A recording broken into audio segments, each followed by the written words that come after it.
দুনিয়ার বাইরে আছে এমন এক জগৎ যেখানে আল্লাহর নাম উচ্চারণ করলে আগুন দাও দাও করে জ্বলে ওঠে।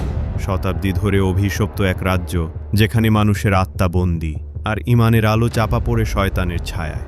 আর ঠিক সেই রাজ্যে এক গরিব যুবক প্রবেশ করে, যার অস্ত্র কেবল বিশ্বাস।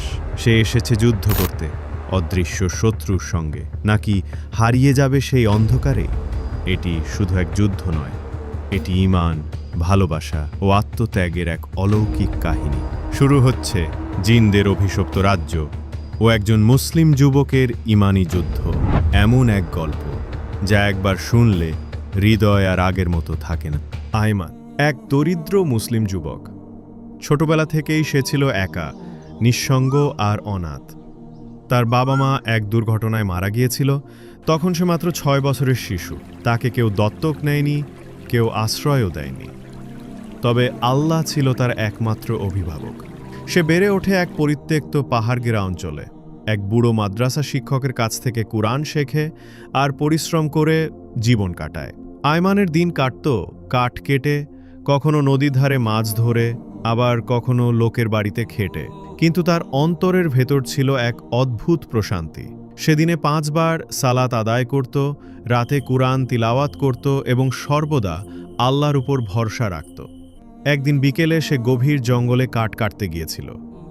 সূর্য তখন পশ্চিমে হেলে পড়ছে, পাখিরা ডাকছে, পাতার মাঝে হালকা বাতাস বইছে। হঠাৎ সে দেখতে পেল একটি অদ্ভুত আলো যেন গাছের পেছনে এক জায়গা থেকে ঝিলমিল করছে। প্রথমে সে ভেবেছিল সূর্যরশ্মি পড়ে এমন মনে হচ্ছে, কিন্তু যখন সে কাছে গেল তখন তার হৃদয় ধুকপুক করতে লাগলো। একটি রহস্যময় দরজা, জঙ্গলের মাঝখানে পাতার নিচে চাপা পড়ে থাকা প্রাচীন ধাতব দরজা, যার গায়ে ছিল অচেনা লেখার রেখা, এবং তার চারপাশে যেন বাতাস স্তব্ধ হয়ে গেছে। এক ধরনের শীতল অনুভূতি ঘিরে ধরল তাকে। আয়মান প্রথমে ভয় পেল, কিন্তু তারপর সে বিসমিল্লাহ বলে দরজায় হাত রাখল, আর তখনই দরজাটি গম্ভীর শব্দে খুলে গেল। এক প্রকার কালো ধোঁয়া তার সামনে ছড়িয়ে গেল, আর এরপর যা ঘটল তা ছিল তার দুনিয়ার ধারণার বাইরে। সে ঢুকে পড়ল এক অজানা রাজ্যে। চারপাশে ঘন অন্ধকার, কিন্তু মাঝে মধ্যে জ্বলজ্বলে চোখ জ্বলছে। বাতাসে ছিল চাপা কান্না আর যেন অশরীরী আর্তনাদ। এই ছিল জিনদের রাজ্য, যা বহু শতাব্দী আগে আল্লাহর নাফরমান এক জিন শাসক নিজের জন্য বানিয়েছিল। তার নাম ছিল জালেস। সে একসময় হক পথে ছিল, কিন্তু পরে শয়তানের অনুসারী হয়ে ওঠে, এবং তখন থেকেই এই রাজ্য হয়ে পড়ে অভিশপ্ত। এই রাজ্য থেকে জিনেরা অপহরণ করত মানুষদের আত্মা, বিশেষত দুর্বল ঈমানদারদের। তাদের বন্দি করে রাখা হতো পাথরের খাঁচায়। এই রাজ্যে কেউ একবার ঢুকলে আর ফিরে যেত না। আয়মান বিস্ময়ের সঙ্গে চারপাশে তাকিয়ে দেখল, দূরে দূরে অসংখ্য জিনেরা অদ্ভুত পোশাকে ঘুরে বেড়াচ্ছে। তাদের রূপ গম্ভীর, চোখ লালচে, কেউ কেউ 2টি মাথা, আবার কেউ বিশাল আকৃতির। কেউ কেউ উড়ছে, কেউ মাটির নিচে ঢুকছে। সে বুঝল এটি একটি আলাদা জগৎ, জিনদের আত্মিক জগৎ, যেখানে সময়, দেহ আর নিয়ম মানুষের মতো নয়। আয়মান কুরআনের কিছু আয়াত মনে মনে পড়তে লাগল। আউযু বিল্লাহি মিনাশ শাইতানির রাজিম। আরও পড়ল সূরা ফালাক, সূরা নাস। হঠাৎ সে লক্ষ্য করল তার আশেপাশের কিছু জিন অস্বস্তিতে পড়ছে। কয়েকজন মুখ ঘুরিয়ে পালিয়ে গেল, কয়েকজন দাঁড়িয়ে রইল, গভীর কৌতূহল নিয়ে তাকিয়ে রইল। এর মধ্যেই তার সামনে এলো একটি সাদা আলোর বলয়ের ভেতরে আবৃত জিন। সে দেখতে ছিল মানুষ সদৃশ, কিন্তু চোখে ছিল গভীর বিষণ্ণতা।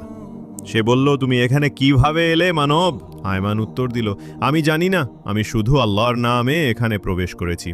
যদি তোমরা আল্লাহর বিরুদ্ধে চলো তবে আমি হক কথাই বলবো। সেই জিনটি একটু নড়ে বলল, তুমি ভয় পাচ্ছ না? আয়মান বলল, যে মানুষ আল্লাহর উপর ভরসা রাখে সে কারো কাছে ভয় পায় না। এই কথা শোনার পর আশেপাশের আরও কিছু জিন এগিয়ে এলো। তাদের কেউ কেউ খুব শক্তিশালী, আবার কেউ কিছুটা দুর্বল। তাদের মুখে ছিল দ্বিধা। তারপর আসে এক বিশাল আকৃতির রাজ মুকুটধারী জিন, তার নাম জালিশ। তার মুখে ছিল তীব্র ক্রোধ।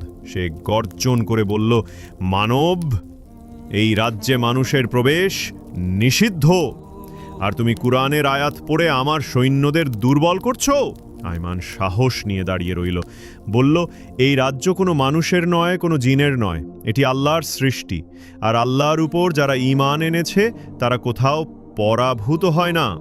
জালিস তাকে অভিশাপ দিল, বলল, তোমার আত্মা আমি আমার কারাগারে বন্দী করব। কিন্তু তার আক্রমণের আগেই কিছু অদৃশ্য জিন আয়মানের সামনে এসে দাঁড়ালো। তারা বলল, এই যুবকের ভেতর আমরা আল্লাহর নূর দেখতে পাচ্ছি। আমাদের অন্তরে যে আলো একসময় নিভে গিয়েছিল, সে আলো তার মাধ্যমে আবার জেগে উঠেছে। আয়মান বিস্ময়ে তাকিয়ে দেখল, এরা সেই জিন যারা একসময় ঈমানদার ছিল, কিন্তু জালিসের ভয়ে চুপ করেছিল। এরপর ঘটে আরও বিস্ময়কর এক ঘটনা। প্রথমবার সে দেখা পায় এক নারী জিনের, যার নাম লাইলা। গভীর জিনরাজ্যের এক নির্জন প্রান্তে দাঁড়িয়ে আয়মান প্রথমবার লাইলাকে দেখে স্তব্ধ হয়ে গিয়েছিল। লাইলা ছিল জিনরাজা জালিসের একমাত্র কন্যা, তবে বাবার মতো নিষ্ঠুর নয়, বরং তার চোখে ছিল অদ্ভুত এক দুঃখ, কিছুটা কৌতূহল, আর কিছু একটা যে হারিয়ে গেছে তার হাহাকার। লাইলা প্রথমে কিছু না বলেই আয়মানের দিকে তাকিয়েছিল, তারপর বলেছিল, মানব, তুমি এখানে কেন এসেছ? তুমি কি জানো এই জগৎ কেমন ভয়ঙ্কর? আয়মান উত্তর দিয়েছিল, আমি কাউকে সাহায্য করতে চাই না, আমি চাই জিনদের আবার আল্লাহর পথে ফিরিয়ে আনতে। আমি চাই না কোনো প্রাণী শয়তানের গোলাম হয়ে থাকুক। লাইলা একবার হেসে বলেছিল, তুমি জানো না এখানে সত্য বলতে গেলে কি মূল্য দিতে হয়? আয়মান তখন বলেছিল, সত্যের মূল্য আমি দিতে রাজি, কারণ সত্যের পথেই আছে মুক্তি। এভাবে ধীরে ধীরে দুজনের মাঝে কথা বাড়তে থাকে। লাইলা একসময় স্বীকার করে নেয়, সে দীর্ঘদিন ধরে বাবার রাজত্বে অস্থির। সে প্রাসাদের বাইরের কিছু নিরীহ জিনদের গোপনে সাহায্য করত, খাবার পৌঁছে দিত, কিন্তু কখনো কারো সাহস হয়নি জালিসের বিরুদ্ধে মুখ খুলতে। সে বলে, আমি চাই একদিন আমার জাতি মুক্ত হোক, কিন্তু আমার রক্তে বইছে তারই উত্তরাধিকার। আমি কি পারি মুক্তি দিতে? আয়মান বলেছিল, ঈমান রক্তে নয়, হৃদয়ে থাকে। এরপর লাইলা আয়মানকে নিয়ে গিয়েছিল এক গোপন স্থানে। সেখানে ছিল শত শত জিন, যারা একসময় আল্লাহর পথে ছিল, কিন্তু জালিসের ভয় ও শাস্তিতে মুখ বন্ধ করে দিয়েছিল। কেউ কেউ হতাশায় ধ্বংসপ্রায়, কেউ মানসিক যন্ত্রণায় কাতর। আয়মান তাদের সামনে দাঁড়িয়ে সূরা রহমান থেকে কিছু আয়াত তিলাওয়াত করেছিল। فبأي آلاء ربكما تكذبان। তার কণ্ঠস্বর ধীরে ধীরে সেই ভয়াবহ রাজ্যের বাতাসে এক নতুন নরম আলো ছড়িয়ে দিল। এই আলো ছুঁয়ে গেল বহু বছর ধরে ঘুমিয়ে থাকা ঈমানের অণু। অনেক জিন কাঁদতে লাগলো, কপালে হাত রেখে বসে পড়ল। কেউ কেউ বলল, আমরা ফিরে যেতে চাই, কিন্তু আমাদের ভয় জালিস ক্ষমা করবে না। আয়মান বলল, জালিসকে? সে তো শুধু এক মায়ার রাজা, ক্ষমা তো শুধু আল্লাহ দিতে পারেন। এদিকে জালিস বুঝতে পারছিল কিছু একটা বদলাচ্ছে। তার সেনাদের কেউ কেউ নিয়ম ভাঙছে, কেউ প্রাসাদে ফিরছে না। সে আরও কঠোর হয়ে গেল। সে নিজের সেনাপতি জিন রাহিসকে বলল, যে মানব রাজ্যে এসেছে তাকে খুঁজে বের করো, আমি চাই তার আত্মা পাথরে বন্দী হোক। রাহিস ছিল ভয়ঙ্কর, বিশাল আকার, কালো আগুনে মোড়া শরীর, আর দুটি চোখ লাল হয়ে জ্বলছিল। সে বেরিয়ে পড়ল আয়মানকে খুঁজতে। এদিকে আয়মান ও লাইলা একসঙ্গে বিভিন্ন জায়গায় গিয়ে জিনদের ঈমানের কথা বলছিল। কোথাও তারা গ্রহণ করছিল, কোথাও বিদ্রূপ করছিল। একবার রাত্রির অন্ধকারে তারা এক গুহায় প্রবেশ করেছিল। সেখানে একসময় আল্লাহর প্রেমে বিভোর হয়ে কোরআন তিলাওয়াত করত এক বৃদ্ধ জিন, কিন্তু এখন সে শেকলে বাঁধা। লাইলা বলল, এ হচ্ছে শেখ উমায়ের। সে একসময় আমাদের জাতির পথপ্রদর্শক ছিল, এখন সে দোষী, কারণ সে হক কথা বলেছিল। আয়মান ধীরে ধীরে গুনগুন করে সূরা ফাতিহা পড়তে লাগল। সেই শব্দে যেন পাথরের দেয়াল কেঁপে উঠল। হঠাৎ শেকল আলগা হয়ে গেল। উমায়ের চোখ মেলল, তাকালো আয়মানের দিকে। তুমি কে, যে আমার নিদ্রা ভাঙালে? আমি একজন গরিব মানুষ, শুধু চাই আল্লাহর পথে ফিরিয়ে আনতে যারা পথ হারিয়েছে। উমায়ের কেঁদে উঠল, আল্লাহ, তুমি আমার ডাকে সাড়া দিলে এত বছর পর। এই গুহা থেকে ফেরার সময় তারা বুঝতে পারে রাহিস তাদের অনুসরণ করছে। লাইলা বলল, আমরা পালাতে পারবো না। রাহিস যদি একবার ধরতে পারে, সে তোমার রূহ কেটে খণ্ড খণ্ড করে ফেলবে। আয়মান বলল, না, আমার রূহ কেউ স্পর্শ করতে পারবে না যদি আমি আল্লাহর জিকিরে লিপ্ত থাকি। সে শুরু করল, লা হাওলা ওয়ালা কুওয়াতা ইল্লা বিল্লাহ, আল্লাহু আকবার, আল্লাহু আকবার। রহিস যখন সামনে এলো তখন তার মুখে দেখা গেল এক শয়তানি হাসি। সে গর্জে উঠল, এই সব আয়াত দিয়ে কি হবে? আমার শক্তি 1000 বছরের, তোমার মতো মানবের সাথে খেলবো আমি। কিন্তু ঠিক তখনই উপর থেকে এক উজ্জ্বল আলো নেমে এলো। উমাইর 2 হাতে দোয়া করছিল, তার কান্না আর কুরআনের আলো এক হয়ে আগুনে জিনকে পুড়িয়ে দিল। রহিস ধোয়ার মতো মিলিয়ে গেল। লাইলা তাকিয়ে রইল, তার চোখে জল। আমি এতদিন ভেবেছিলাম আল্লাহ হয়তো আমাদের ভুলে গেছেন, কিন্তু আজ আমি জানলাম আল্লাহ সব সময় আমাদের দিকে তাকিয়েছিলেন। তখন সে প্রথম বলল, আয়মান, আমি ইসলাম গ্রহণ করতে চাই। লাইলা যখন ইসলাম গ্রহণের সিদ্ধান্ত জানালো, আয়মানের চোখ জলে ভরে উঠল।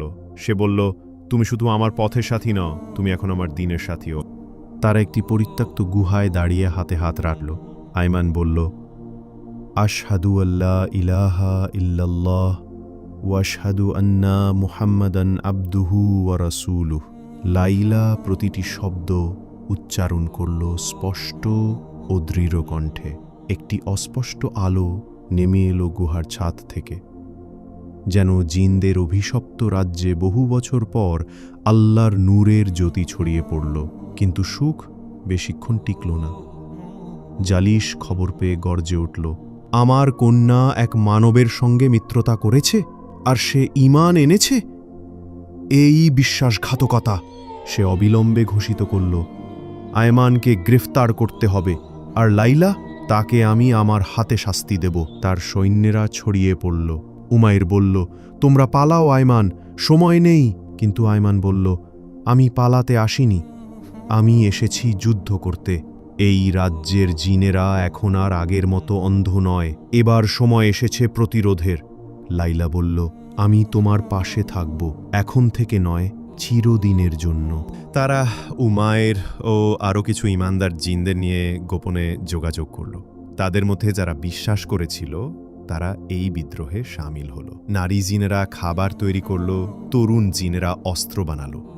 আয়মান কুরআনের আলো দিয়ে তাদের শিক্ষা দিল কিভাবে দোয়ার শক্তি, আয়াতুল কুরসি এবং ধৈর্যের মাধ্যমে শক্তির উত্থান ঘটানো যায়। এক রাতে বিদ্রোহ শুরু হলো। প্রথমে আঘাত করা হলো জিনদের সৈন্য ঘাঁটিগুলিতে। তারপর জালিসের প্রাসাদ ঘিরে ফেলা হলো।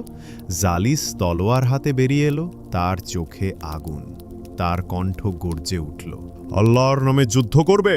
আমি যে আগুন দিয়ে তৈরি, আমাকে কে থামাবে? আয়মান সামনে দাঁড়ালো, তার হাতে কুরআন, কণ্ঠে সূরা ফাতিহা। সে বলল, তুমি আগুন দিয়ে তৈরি, আমি ঈমান দিয়ে গড়া। তুমি দম্ভ দিয়ে বাঁচো, আমি সেজদায় লুকাই। তুমি ভয় দেখাও, আমি তাওয়াক্কুল করি। তখন শুরু হলো জিন রাজ্যের ইতিহাসে সবচেয়ে ভয়ঙ্কর যুদ্ধ। জালিস ছুঁড়ে মারছিল আগুনের গোলা, আয়মান কুরআনের আয়াত পড়ছিল। সৈন্যেরা সংঘর্ষে লিপ্ত। বিদ্রোহী জিনদের সাহসিকতা অবাক করছিল সব পক্ষকে। হঠাৎ জালিস লাইলার দিকে তেড়ে এলো। সে বলল, তুমি আমার রক্ত আর তুমি আমার গর্ব ধ্বংস করছো। লাইলা দাঁড়িয়ে বলল, না বাবা, আমি তোমার রক্ত নই, আমি এখন সেই রহমতের ছায়ায় আশ্রয় নিয়েছি যার নাম আল্লাহ। জালিস এক ঝটকায় লাইলার দিকে আগুন ছুঁড়ে মারল। ঠিক তখনই আয়মান সামনে এসে দাঁড়ালো। তার হাতে কুরআনের আয়াতুল কুরসি পড়ে রক্ষা করল তাকে। সে গর্জে উঠল, ওয়াল্লাহু ইয়াসিমুকা মিনান নাস। তার হাত থেকে বেরিয়ে এলো এক শ্বেত জ্যোতির তরঙ্গ, যা জালিসকে আঘাত করল। জালিস কেঁপে উঠল, পেছনে পড়ে গেল। তার সমস্ত শক্তি যেন ব্যর্থ হলো। সে পড়ে থেকে বলল, আমি হেরে গেলাম? সত্যি কি এই আল্লাহই শক্তিশালী?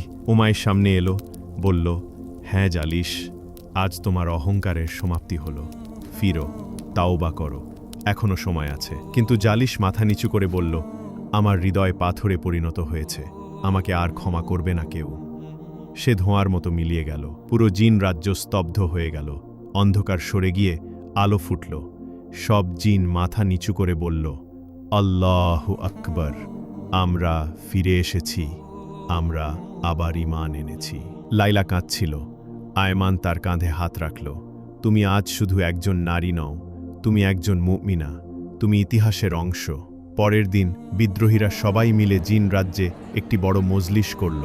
সেখানে আয়মানকে একজন সম্মানিত পথপ্রদর্শক হিসেবে ঘোষণা করা হলো। কিন্তু আয়মান বলল, আমি নেতা হতে আসিনি, আমি ছিলাম শুধু এক প্রেরিত মেহমান। আমার কাজ শেষ। লাইলা বলল, তুমি কি ফিরে যাচ্ছ? আয়মান বলল, মানুষের জগতে এখনো অনেক অন্ধকার, অনেক মানুষ অপেক্ষা করছে আলোর জন্য। আমার কাজ সেখানে। লাইলা বলল, তবে যাও, কিন্তু তোমার হৃদয়ের একটি অংশ আমার কাছে রেখে দিও।